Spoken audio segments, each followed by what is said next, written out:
In this video, we are going to be addressing some pre-configuration tasks that needs to be completed before we can configure an instance of PyInterface for OPCTA.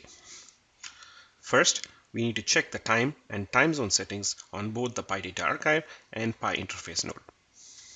Secondly, we need to test for the PySDK type of connection from the designated interface node to the PyData archive. Likewise, we need to test the PyAPI connection as well. And finally, we need to test from the designated PyInterface node to the data source as well. First, let's talk about time and time zone settings and see why it is important that they are in sync. It is important to stress that PyData archive stores timestamps in UTC. For that purpose, we need to make sure that the time and time zone settings are set properly on both those machines. So let's assume a situation where the time on the PyData archive is 9 a.m. Eastern Standard Time. Likewise, the time on the PyInterface node is also set to 9 a.m. Eastern Standard Time. In such a situation, there won't be any problem and data will be archived on the PyData archive. Now, let's have another situation where the time on the PyData archive is set to 9 a.m. Eastern Standard Time, but on the interface node it is 9:11 a.m. Eastern Standard Time. In such a situation, PyData archive cannot accept data more than 10 minutes in the future, thus data will be rejected. So we need to make sure that the time and time zones are set properly on both PyData archive and PyInterface node. Now let's go to the designated PyInterface node, namely PyInt1, in order to test the PySDK and PyAPI connections to the PyData archive and also test the connection to the data source. Now let's first test the PySDK connection from PyInt1 node, which is the PyInterface node, to the PyData archive. So to do this, let's go to Start, All Programs, PySystem, and choose the application called About PySDK. Make sure that you have selected connections and check the PyData archive which you are interested in. In our case, we have only one, which is PySRV1. In here, it basically says we have a successful connection and we are using Windows Integrated Security using the domain account. Now, let's go to the PyData archive to find out how we can audit connections made to the PyData archive. So let's minimize this and go to PySRV1. Once in PySRV1, let's open up PySystem Management Tools by going to Start, All Programs, PySystem, and selecting PySystem Management Tools. Now open Operations and select the plugin called Network Manager Statistics. With this plugin, you would be able to audit all successful connections to the PyData archive. If I scroll down, there is the application which is called pysdkutility.exe. It says it's a remote connection, and it also says this is the IP address of the node as well. And now if I scroll to the right, it will also give me information on how we are actually connecting to the PyData archive. Here it basically says we are using the Windows Integrated Security. Now that we have tested the PySDK connection, let's test the PyAPI connection as well from the designated PyInterface node, which is PyInt1. So let's go back to PyInt1 and open up the command prompt.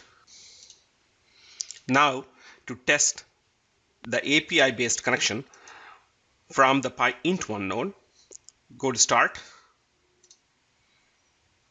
select Run, and type cmd and open up a command prompt. And we need to navigate to the 32-bit PyPC folder. So cd space, we can type pyhome,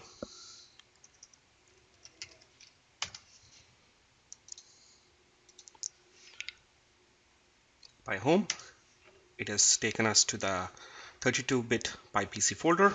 Let's navigate to the subfolder called bin And here we need to execute a command called API SNAP, API snap, one word.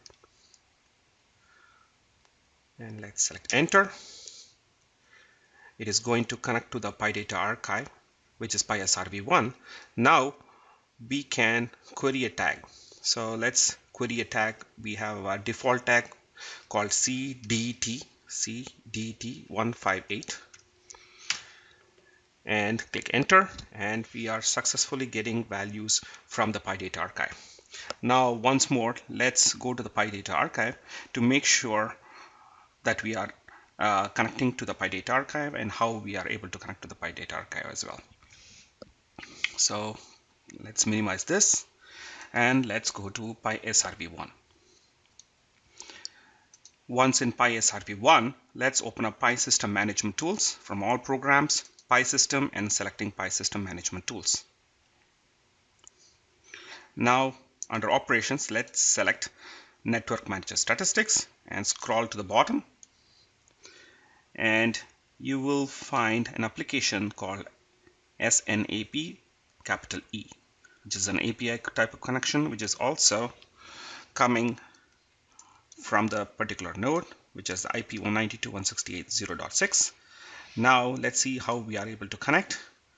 So if I scroll to the right, lo and behold, it is coming via the PyTrust, which we just created, and it is using the PyIdentity called PyReader. So with these two activities, we have tested both PySDK and PyAPI connection to the PyData archive from the designated PyInterface node, which is PyInt1. Now let's go back to the designated PyInterface node and test the connection to the data source. Let's minimize this. On PyInt1, you will note that there is an application called OPC client.exe on the desktop. Kindly right-click and select Run as Administrator. This is a standalone application utility. With this utility, you can utilize to check connections to the OPC server, which is the data source. Kindly note that in our case, we have an OPC server simulator running on the same machine as the designated PyInterface node, which is PyInt1. We have selected localhost, which is indicated here. We are trying to test connection to OPC servers which are residing on the same machine. Now let's click this button to establish connection. So it exposes the OPC servers. So let's select this OPC server, double click, which should highlight this button, yellow button at the top. Click on the yellow button and click create. Now click this button to explore the contents of the OPC server. Once we click on that, it's going to open up another window. Double click on the OPC server and expand. Let's select pump 1.